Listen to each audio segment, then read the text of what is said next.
Sir మామూలుగా rejections గురైనప్పుడు బాధపడతారంటారు కదా! మీరు అట్లాంటి వాటి నుంచి ఏమైనా నేర్చుకున్నారా? ఇంకోసారి కూడా ఇట్లా రాయొద్దు అని ఎప్పుడన్నా అనిపించిందా? అహా! లేదండి. అంటే రిజెక్షన్ గురైనప్పుడు ఇంకా వేచి చూస్తా ఉంటాను నేను. నాది రిజెక్ట్ అయ్యాక ఎవరితోనో రాయిస్తారు కదా! హ్మ్. హ్మ్.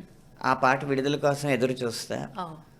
అది గనక అంతగా ప్రజలు ఆదరించకపోతే సరే నేనే కరెక్ట్ అనమాట.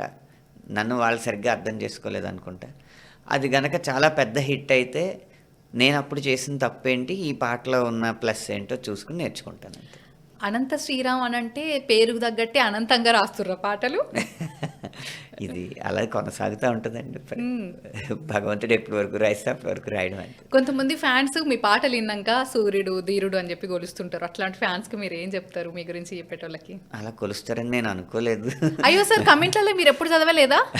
అంత టైం ఉండదేమో నేను మీకు. ఈ మధ్య ఎక్కువ చదివిన కమెంట్ అంటే "అనంత్ అన్న ఏం తాగి రాసినావన్న పాట" అని. ఆ అయ్యో! కామెంట్‌లు ఎక్కువ చదివాను ఏం నేను. తాగిర్రు మరి? నీళ్ళేనా? ఇంకేమైనా ఉందా? మజ్జిగ. మజ్జిగ. అబ్బా! చెప్తలేరు సార్ ఏమన్నా సీక్రెట్ ఉందా? ఏం లేదు. అలవాట్లేదు. అంతేనా? అలా అని చెప్పి తాగొద్దని నేనేం చెప్పను. మీకు అది ఆ! కిక్కిస్తే అదే చేసుకోండి. హ్మ్. నాకు దానికంటే కిక్కిచ్చే విషయాలు చాలా ఉన్నాయి. ఏమున్నాయి సార్ ఎగ్జాంపుల్? హ్మ్. బంగీ జంప్స్, ఆ! అవునా? Sky divings, ఓఫో! స్కూబా డైవింగ్, ఆ!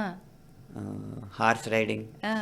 హ్మ్, రోలర్ కోస్టర్ ఇవన్నీ ఎక్కువ కిక్కిస్తాయి. హ్మ్. అడ్వెంచర్స్ ఎక్కువిస్తాయి.